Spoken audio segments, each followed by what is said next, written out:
Hey, welcome to English Star. How is everyone? Are you fine? Is everyone okay? Yes? Great. Wonderful. It's good to hear that. I think I have to say some things in Spanish. Hola, ¿cómo están todos? Bienvenidos a English Star. Y bueno, ustedes saben que iba haciendo mis videos aproximadamente cada 3, 4 a 5 días. Y bueno, ahora ha pasado bastante tiempo. Eh, yo me enfermé y bueno, en realidad esta enfermedad que me dio me produjo una disfonía. Es cuando uno tiene problemas con la laringe y cuesta hablar, no se puede prácticamente. Y, y yo intentando eh, eh, querer hacer el trabajo que llevaba acostumbrado, se me produjo un desfase bastante largo entre un video y otro. Así que eh, tuve que hacer reposo. Eh, no se puede decir mucho sobre enfermedades y todo eso, ¿no? Ustedes saben. Así que lo único que puedo decir es que tal vez estoy obviamente más viejo cada día que pasa, ¿no? Pasan los años y el tiempo pasa tan rápido. Y bueno, ya no tengo la fuerza ni la juventud de antes.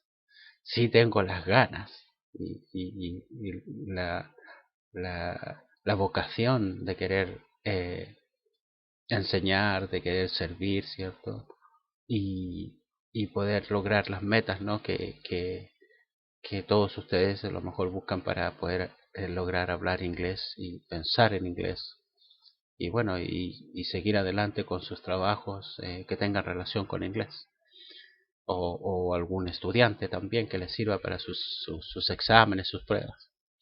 Así que aquí, de nuevo, luchando y tratando de salir adelante, logramos eh, hacer este video y vamos con toda la fuerza y con todo el empuje de nuevo a lo que nos convoca, ¿no? Que es la enseñanza de inglés.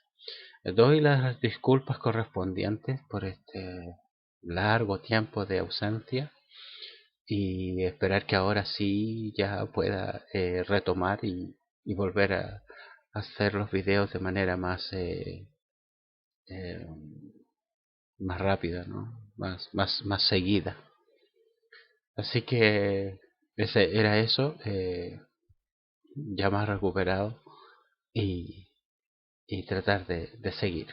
Bueno, tenemos acá en la pantalla eh, la lista de los del quiz. En este caso, lo que hay que hacer, ¿no? Ahí sale en inglés muy bien, dice translate into English. Ya todos saben lo que es, ¿verdad? Translate into English. Translating to English. Y bueno, tenemos 10. Tenemos 10 ahí oraciones, ¿no? Algunas frases también.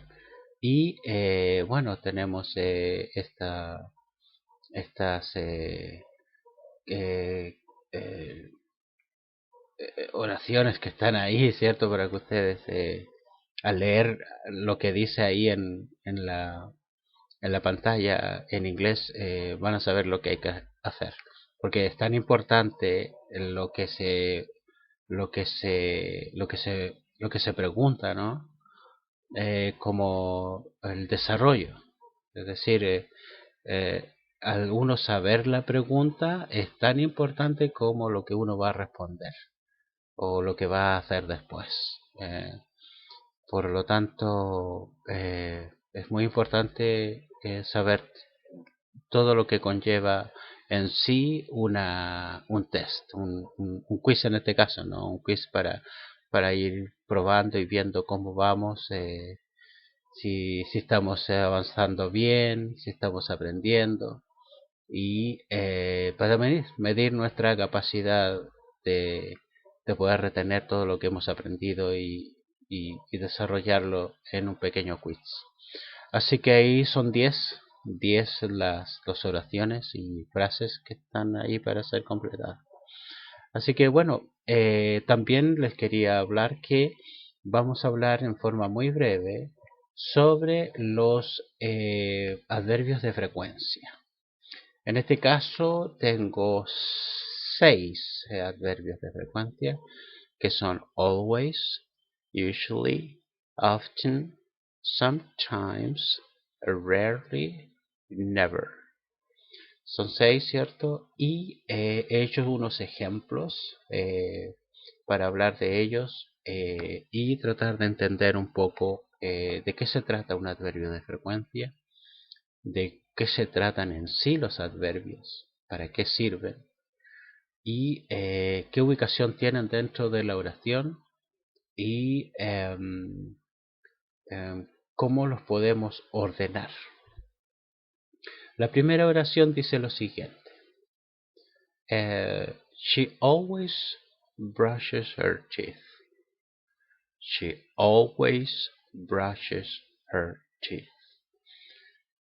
Esta primera oración, ¿cierto? Tiene su sujeto, que es she. Luego tenemos el adverbio de frecuencia, que es always. Luego, seguido de este, tenemos el verbo, que es brush, en este caso brushes, porque la oración está en tercera persona singular, es decir, comienza con she. Es una oración afirmativa en el presente simple, por lo tanto va a cumplir con la regla de la ES al final del verbo. Este verbo brush, B-R-U-S-H, va a llevar un sufijo, ¿cierto? Que es ES. Y se le va a agregar debido a que está en esa situación.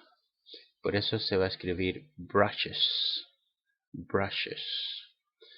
Bueno, y después tenemos her teeth, ¿cierto? El adjetivo posesivo her y luego teeth, ¿cierto? En este caso, dientes, ¿no? Y dice lo siguiente. Ella siempre se, se, ella siempre se cepilla los dientes. ¿Ya? Así que en general es una oración sencilla.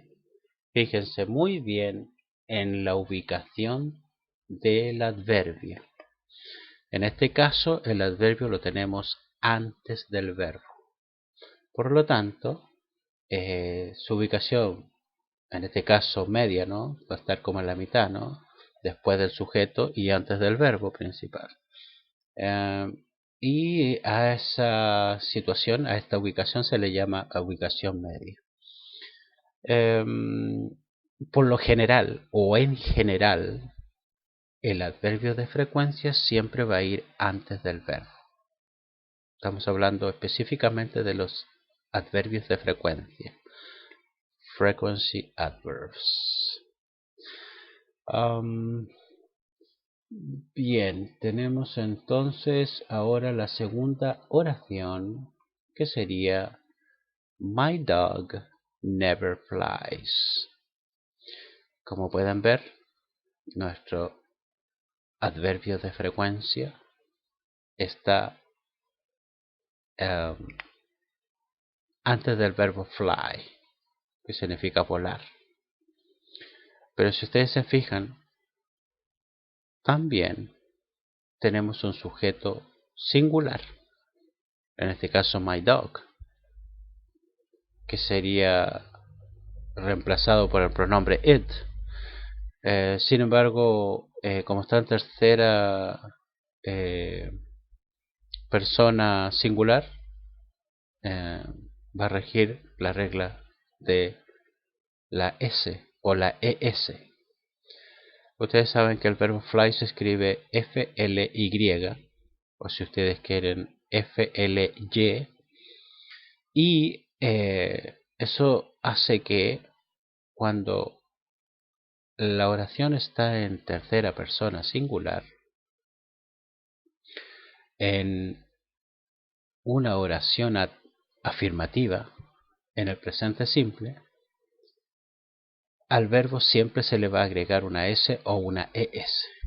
En este caso una ES, pero primero se modificó la Y por una I latina, o si ustedes quieren la Y por una I latina, y luego se le agregó la ES, el sufijo ES. Es decir, se le cambió, ¿no? Se le cambió la Y por una I latina y luego se le agregó el sufijo ES. Y por eso es que quedó My dog never flies. Bueno, la traducción es sencilla. My dog never flies. Mi perro nunca vuela. Y fíjense la ubicación, ¿cierto? El adverbio de frecuencia está antes del verbo. La siguiente dice I sometimes work on Saturdays. I sometimes work on Saturdays. Ustedes se fijan aquí también el adverbio de frecuencia está antes del verbo work y es una oración en primera persona. Sujeto I, ¿cierto? Luego viene el adverbio de frecuencia, sometimes. Luego viene el verbo work y luego on Saturdays. Fíjense que el sustantivo Saturdays, como es un día, ¿cierto?, de la semana, debe llevar siempre la S mayúscula, la capital letter S. Luego, en cuarta posición va a estar el verbo to be. Y como en todo hay excepciones. Fíjense que aquí no es la diferencia. Es decir, vamos a tener que explicar bien esto. Por lo general, siempre el adverbio de frecuencia va a ir antes del verbo, ¿ya?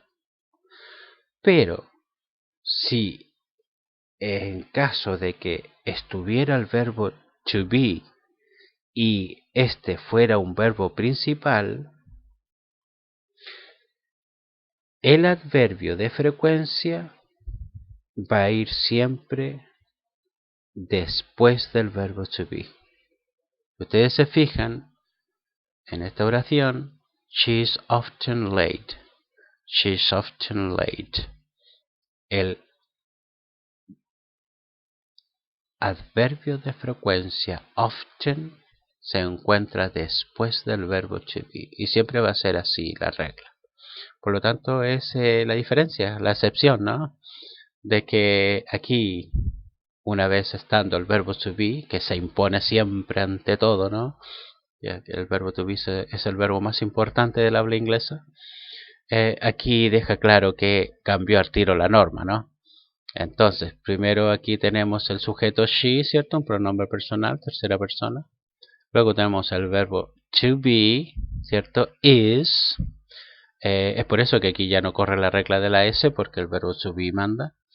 Luego tenemos nuestro adverbio de frecuencia often y luego tenemos el late, ¿ya? Y esta oración ya se va a referir a menudo ellos se atrasan. Luego tenemos, bueno, en este caso a menudo ella, ¿no? A menudo ella se atrasa. Y luego tenemos we usually eat out at the weekend, antes que se nos acabe el tiempo. We usually, ¿cierto? Usually está a verbio de frecuencia, está antes del verbo eat, así que luego vuelve la norma normal, ¿cierto? La regla general de que el adverbio de frecuencia va siempre antes del verbo, excepto el verbo to be. Y finalmente, she rarely buys expensive stuff. Rara vez compra cosas caras. Ahí también el adverbio de frecuencia rarely está antes del verbo buy. Y la S está porque, claro, es una oración en presente y está con esa situación. Muy bien, muchas gracias por ver los videos. Espero que todo siga ya normal para mí. Y gracias por todo. Nos vemos pronto. Bye bye.